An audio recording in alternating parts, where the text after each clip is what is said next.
Hey nerds, we are talking about The Wheel of Time, episode 205, Damane. We are going to review it and then get into a spoiler breakdown of the episode starting now. Welcome to the Nerd Social. I'm Nathan. And I'm Paula.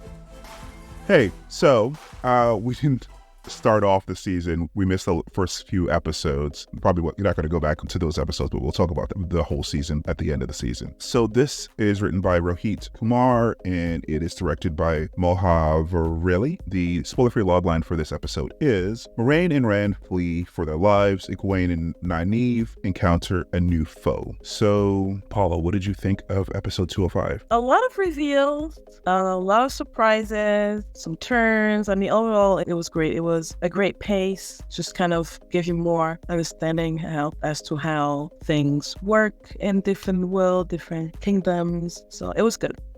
Yeah, I thought it was a pretty good episode. I liked it quite a bit. I think we were talking about this just before we started recording. I liked last week better just because there's like much more reveals, but I really appreciate there's a new character introduced in this episode, which we'll get into when we break it down, which was really cool. But yeah, they were just like shocking things that happened. And if you watch the show, they also have like recaps by the creators of the show, and they meant last week to be like the mid-season finale. So they put a lot of surprises like Lanfear and Liandrin's betrayal in the last episode. But I still, even though it wasn't as shocking as last week's, I think this is a pretty solid episode. And the actors also doing a great job here, especially, so like Lanfear, the reveal of Lanfear / Celine last week, it was shocking, but the actress who actually plays her, you could see her, she definitely has range because she's acting completely different than she did when she was like the modest innkeeper from last week. Not just last week, for the last 4 hours that we watched her, she was just like this older woman who was with Frank, and now you just see her ruthlessness as Lanfear in this episode. Yeah, it's interesting what we uncover in this episode. It was a really good episode. So how would you rate it? I'll give it an 8. Yeah, I think what really took it there for me was the betrayal. Yeah. That was a little bit epic, I think. I just did not expect it to happen so soon. Yeah. And it explained why they revealed to us that she has a son. Yes. Yeah. Because that is her motive for selling Nynaeve and her friend out. Yeah. So yeah, that turn last week, and we'll get into a little bit more in this episode without giving you anyway the specifics. Yeah, that was really interesting. So I think I'm probably going to give this a 7, a dinner party, which is still, I think, a high rating, but I think last week for me was an 8. This week is a 7 for me, a dinner party, but I still liked it quite a bit. And we got a lot of information in this episode that we can delve into when we talk about it. I particularly like the stuff with the Sanshin. We already got a bit of a introduction to them earlier on in the season when they brutally killed one of the favorite characters and when they took over that town, but we get a little bit more in this episode about how their society is structured and their very weird mores and power structures within their society. So that's going to be interesting to talk about and delve into. All right, so before we get into spoilers, if you are enjoying the conversation, please like, share, and subscribe. We really appreciate it. And if you can only do one thing, like the video, it helps other people find it and makes the algorithm happy. So with that, spoilers ahead. All right, so we start this episode in Falme. I think is where they sail back to after they pushed out of that town, which we find out later on they were pushed out of the town by the White Cloaks, which we haven't seen this season. This is the first time we've seen the White Cloaks, but we'll get to that. So this is what I was talking about, the weird occult customs of the Sanshin. So the very long fingernails is just a status symbol, and apparently the baldness is also a status symbol as well. So the fact that she's being dressed down here because she took over the fishing town, and she brings this Ogier, but he's not very impressed with the Ogier, and she gets her fingernails chopped off or whatever as a punishment. It's weird. They have very interesting and weird customs here. Yeah, that was really weird. And just the buildup of her getting her nails chopped, how everyone was so shocked and kind of like pleading with the Lord not to do it, really shows you how those two too long fingernails Yeah, are. it's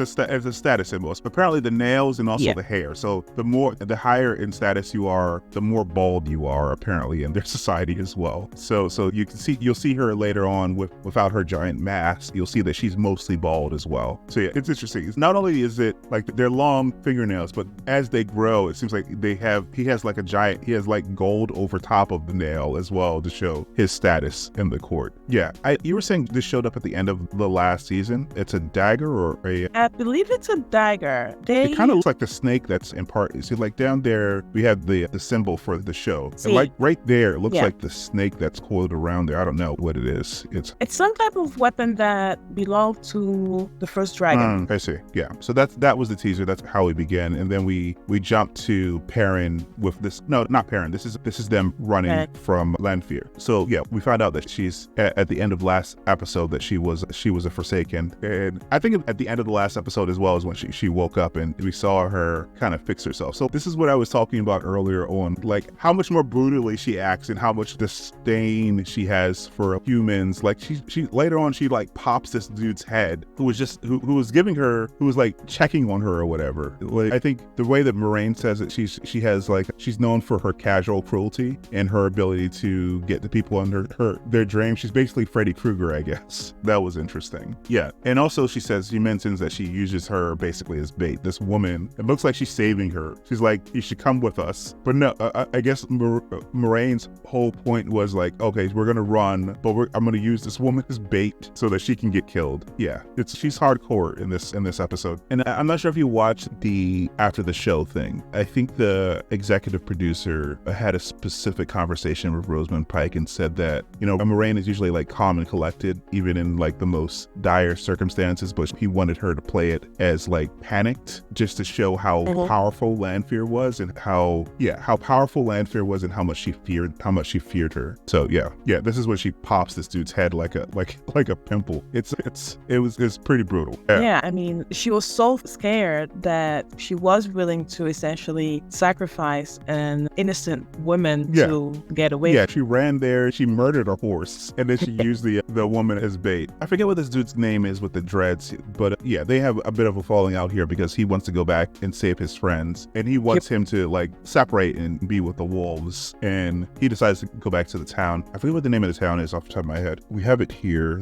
It's Atuan's Mill. That's the place where that was taken over when the waters were out and the one water got killed. That's the town that was taken over. But yeah, when he catches up, he peels off from the wolves of the pack here, and he goes back to the town, but he finds that the White Cloaks are in charge of the town now. So yeah, they go in a separate direction, basically hiding in the bush, and we find out later that the reason that they were hiding in the bush is because she used her as bait. So this is him going back to the town. He was going to free his friend here, and this is where we meet the new character that I mentioned in our spoiler-free breakdown. What's her name? Avienda? Yeah, she's super cool. I mean, last season we heard about the Aiel and the Spear Maidens, or the Women of the Spear, and how deadly they are, and we actually saw that Rand's mother was one of them. But it's cool to actually see a live one fight in this episode. I mean, although the fight last season was pretty cool too, because she was like pregnant and she was still pretty fit. Yeah, she was like 9 months. Yeah, she was still pretty fierce. So yeah, so this guy, this guy is gonna, I guess, factor into later episodes because he seems like a nice person-ish, and then in the middle of the conversation we find out that he's a White Cloak, and this is, as I mentioned, this is the first time we saw the White Cloaks in this season and their zealotry. So, and the guy who imprisoned them last season also shows up in this episode as well. I thought he died because he was like attacked by wolves last season, right? Yeah, I thought he died too. Yeah, I thought Perrin actually killed him. I think the wolves like attacked him and then they got away. So I guess you didn't see him dead, but you saw him get attacked by a bunch of wolves. So I thought he died. So and the guy, the person underneath of him actually makes fun of him later on, and he says, there are no, you don't have to be worried, there are no wolves coming. So maybe they don't have a shot of his whole body, but I guess he's probably still scarred from that attack. Oh wait, I guess his arm is in the sling there. I didn't even notice that before. His arm is in a sling there. So I guess he's still nursing his wounds from that encounter. You also get from this conversation that this guy, even though he's in charge, the black guy's in charge, this guy is like highborn or something like that. So like that's why he's being until he thinks he's protected by his family's name. And this guy is saying that he won't always protect you. So I guess we'll find out more about that later on in the season as well. Yeah, then this is where we find out that she basically used her as bait, and she does another. I was expecting her to kill her, but she didn't. She does something cruel, something else cruel here by sewing up her mouth. Yeah, she's no joke. She's very cruel. So I think, what part is this? Oh yeah, this is, what is her name? Verin. This is Verin coming back to the White Tower to investigate things, to check on Egwene and Nynaeve. And and then she finds that they're not there. Yeah. And then we have the conversation here. This is what you're talking about. We saw the betrayal in the last episode, but we get like more of a explanation here from Liandrin about what the betrayal was about. Sort of an explanation. And we also get some backstories about the oaths. Apparently it's something that you could break at any point, but like, it was in history, it was a king who made them swear an oath because he was gonna burn down the tower. So that the backstory was interesting that she gave it. Yeah. Like, oath is a way to really keep them in check. Exactly. Make sure that they do not violate the great power that they have. Yeah. And make them seem, sorry, go ahead. Yeah, just like she did. Yes. Yeah, exactly. Yeah, and as she says here, she says that it's also to make them seem like less human and more predictable, like the tides. So, and she's doing very human things. Very fallible human things by breaking the oaths for another person, for a human, for her son. So yeah, it's interesting that she speaks to Nynaeve. Like they have, like, I feel like, and they cultivated this over the whole season, right? I feel like they're gonna have a bit of a relationship. Like, they're gonna come around to, like, I think she actually does care about Nynaeve. I feel like when she thought she lost her when she thought she killed her 2 episodes back, she really did feel like remorse. I think they're gonna have a bit of a connection. I think that's why the other 2 are knocked out for this conversation, and they had this one-on-one conversation. So we'll see. We'll see if they come back around to her being able to redeem herself later on in the season. Yeah, you can see, like, this is what I was talking about here. So she's not as high up in the blood or whatever as the black guy who was on the throne, because she has some hair, but you can see that she's pretty high up because of her lack of hair. What is her name? I forget her name off the top of my head as well. All these new characters. Is it here? Suruth, yeah. You get a sense from this conversation that the reason that she pledged herself to the Black will also be revealed later on, because she's not used to having to bow to people, and she kind of forgets herself a little bit in this conversation, and then he reminds her that there was a reason, and then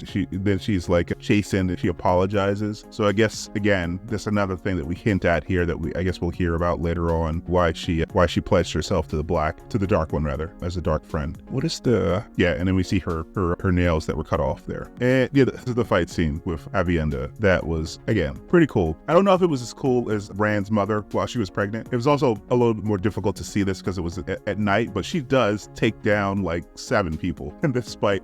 Perrin helps a little bit, but it's mostly her. It's also funny where he's trying to protect her, and he gets behind her, and she just laughs at that, and then takes them all down, or takes most of them down. So yeah, it was a cool fight. I'm looking forward to finding out more about this character, what her motivations are. She says she's looking for a chief of chiefs, whatever that means. And like I said, this guy is going to factor in later on because he has her save him, or not spare him, is what I have to say. Then we are back here. I forget what the name of this town is that Moiraine is from. That's the town Moiraine is from. Yeah, I forget what the name of the town is, but so they're back here at her sister's estate. We meet her son, who looks a little foppish, but apparently he seems to be a good person, or a good man. He's just an aristocrat, I guess, who's gonna become the king. So, and I guess the last time she saw him, he was like a small child. She's been gone, they said 30 years or 40 years. So maybe he's 30, maybe he's 40, I don't know. But yeah, this conversation was interesting. And then here, it seems like, I guess Liandrin used like a compulsion spell on her, because she seems so like out of sorts. Like she doesn't remember what happened or why.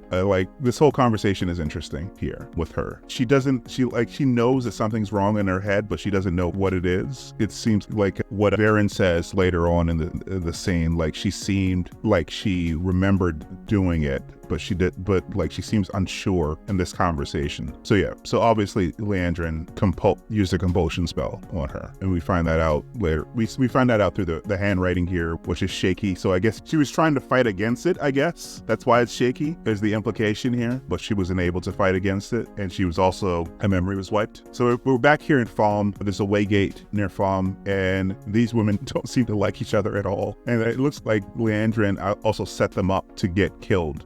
She hoped, I guess, that the novices would be able to, I guess with Nynaeve's help, be able to attack them. So the whole episode is called Damane, and that is the name of the women. The Shan'Chin enslaved them. They're women who can channel. So we see this gag in her mouth, and we see this armor, and we think it's armor until the end of the episode where we find out that's not armor. It's a collar. But it's not clear to me. Like she seems obviously enslaved. She can't speak. She is gagged and also collared. But the one with the blue also seems like she can channel as well. She seems to be like in charge of her, but she's not collared. She must just be at a higher level than the ones who are chained. Maybe a little bit more trust, which makes me question, will these run away or turn against their master if they are freed? Yeah, so I think that also she might, isn't she also the voice of her? Like the voice, I think, is like her second in command, right? Whenever she goes anywhere, she's the one who speaks as well, the one that has the blue. Yeah. So, okay, so maybe that's why she's unchained. Even though she can channel, she's technically like her second in command. Like when she showed up to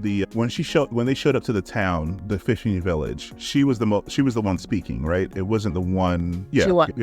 I think her official title is voice. So maybe that's why she's able to get around or not be chained. And also why she's not gagged, because if she's a voice, she has to be able to speak. Right. So she is probably not there against her will. Yeah, she probably has a pretty high status as the voice of her voice. Anyway, so we see her look back at them and also let them go. Like I said, animosity between the two of them. And it seems that it's weird here. Nynaeve can't channel. I don't know what's going on here with her. Maybe it's like a mental block or something, because she does try and she says she can't. Yeah, Nynaeve's power are so heavily based on her emotions. Yeah, it's like you never really know when it's going to come out. Yeah, even though she's like the most powerful out of all of them, she's not very centered person sometimes. And they capture Egwene. Yeah, and this is where we hear a little bit about her backstory and that she's looking for the Chief of Chiefs, and also that she's blocked to him or indebted to him because he saved her life. And they also hint at a potential relationship between them as well, because she says she would be open to a relationship with him, even though that's not what the indebtedness means. Anyway, and she's also a joke here about she's not going to attack him in a fit of lust, which was funny. Yeah, where are the camels here? What is this? The wandering people? No, they're coming into the city. All right, so this is Falme, and we see them trying to blend in, and they are luckily noticed by a warder of the El Aja.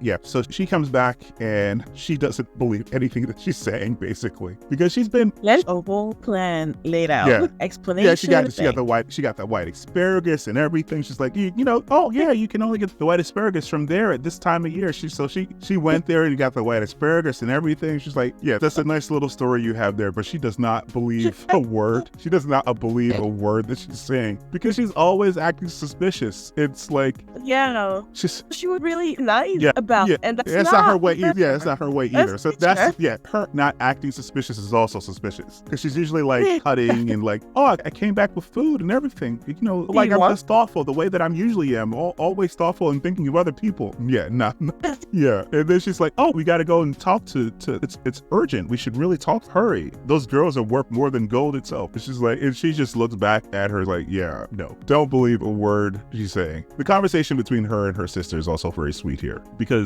it's her younger sister about things that make you afraid, whether or not they're true, and then she comes to the realization that maybe that she has to protect Rand isn't true, which was an interesting turn here. So I guess we might be able to see that royal wedding after all, because I thought they were gonna leave, but I guess they're gonna have them stay in this town for a little while. So I guess we're gonna see that royal wedding between her nephew and the queen. I don't know. Do you think that since they're gonna make them stay in this town and we're gonna see the royal wedding, I think what's probably gonna happen is the wedding's gonna happen and then some major event is gonna happen, like it's gonna be blown up or something, and her nephew's gonna die, or the queen's gonna die. I foresee something like that happening, and that was actually very disappointed in Yeah. Moiraine, I was just thinking, why is she bringing Ren back to her sister and her nephew to her home, knowing exactly what's after Yeah. I mean, danger? I think her original thought was like, stop here, get some provisions and leave, right? And after this conversation with her sister, she's like, maybe we should stay. Maybe we should try to ensnare Lanfear, which is risky. We'll see whether or not it pays off for her. Bad call. Yeah. I think that's a bad call. Yeah, we'll see. Because we saw also at the end of this episode, he goes to the Dream Land and is immediately bowed. So yeah. Oh, and also we find out, maybe you're getting to this now, but we find out the whole story, a little bit of background about Lanfear, yeah. Apparently she loved the original dragon. And so we don't find it out here. We get a hint about it here because the back and forth between Ishmael and Lanfear, they're like, Ishmael is like, are you going to betray me? And she's like, obviously I'm going to betray you. And Ishmael is like, I know what you want. You want him. And then we find out later on when Moiraine speaks to Ran that Lanfear was in love with the dragon before he had a wife later on. And that's why she swore herself to the black. So yeah. So we find out why she became a Forsaken. Well, they were lovers. Yeah, they were lovers. So like she loved him. Yeah, she loved him and he loved her. And then he left her and took on a wife, a separate wife. So yeah. And also, I'm sorry. And that's also the man that she's been talking about. Yeah, she's basically we get a sense that the man that she's talking about who left her is basically Ran in a previous life. So yeah, all these reveals are very interesting. You get more context for the conversations that she had with Ran earlier on in the season. So yeah. So this is Rama, who is a Yellow Aja, and it's been a while since I looked this up. The Yellow Aja are dedicated to healing through the use of the One Power. Okay. So she took off her ring, just like Moiraine took off her ring as well, so that people don't know that she's a Aes Sedai, because they're trying to hide it in plain sight here. And then we find out what they do with the Damane here when they put the collar on Egwene and make her kneel. Yeah, this is right here. Yeah, so not armor. A collar. And yeah, so this is where we have the conversation that you were talking about before. She loved the Dragon Reborn and that he loved her before he met his wife. And she only became a dark friend after he broke her heart. So she wants him. And I don't know, it was my sense as well that Ran also started to fall in love with her as well. I think it was very genuine at the end of the episode last week when he was like, oh, I love her, or I love you. I think he's definitely like in love more with Egwene, but like he doesn't think he could be with Egwene because he thinks he's too dangerous. Like the reason that he fled in the first place is because he knows that he loves Egwene, and he knows that all men who can channel go mad. And what he was saying in the last episode was like, when men go mad, they kill the ones that they love first. So I don't know. It might be tempting for him to actually be with Lanfear or Selene because he knows that even if he goes mad, he can't kill her, or maybe he can't. I don't know. He's a dragon. Maybe he does have the power to kill her. I don't know. Even though she's super powerful. So I can see her. He said that. Yeah. I mean, he also loved him for her because he did say that she makes him forget. Yeah. Right? Yeah. His past life, while he makes her remember. Well, now we know because it's actually the same man. Yeah. The same spirit. The same. Yeah. So he goes to the dream. He goes to sleep, and then we see him locked up, and she's basically the queen of this land. So the dreamland. So that's how we leave off the episode. So yeah, it's not looking good for him, and like you said, we'll see whether or not Moiraine's plan makes any sense whatsoever, since she's like the lord of that land, of the dreamland. I think her thinking is that she's not going to hurt him because she loves him, but I'm not sure how that protects Moiraine if she goes to sleep, or any of her family members or whatever. So like, yeah, I think that she's going to lose either her sister or her nephew during this season, because she's bringing a lot of danger very close to home. Yeah. But yeah, I'm looking forward to a lot of these things developing. The new character who we saw this week, most especially, but of course what's going on with Rand and how Egwene, Nynaeve, and the new character, the daughter heir. I don't even know what her name is because they keep calling her daughter heir. They don't even call her name very often. It's Elaine, Elaine. How they're going to get out of Falme. So I guess we'll see next week how that develops. Any other final thoughts before we wrap up? No, I'm kind of excited to see how Egwene navigates her imprisonment, especially based on her previews. Yeah. It seems like she's being beaten in the next episode. So, I mean, because she's technically a slave now. So, yeah. And also whether or not Nynaeve gets over whatever mental block that's going on with her right now to help Egwene. So, or maybe they just have Egwene resolve that issue by herself, because earlier on in the season, she was feeling like she was in the shadow of Nynaeve. So if she figures out this herself, I think that would be good development for that character as well, because she doesn't know where her place is, because she's never going to be as powerful as Nynaeve. But I think they need to develop her and so that she gets some footing underneath of her, so she understands where her place is. So yeah. All right. So that is what we think, but we want to hear what you guys think. So please comment down below, like, share, and subscribe, and we will see you next week. All right, guys. Bye. Bye.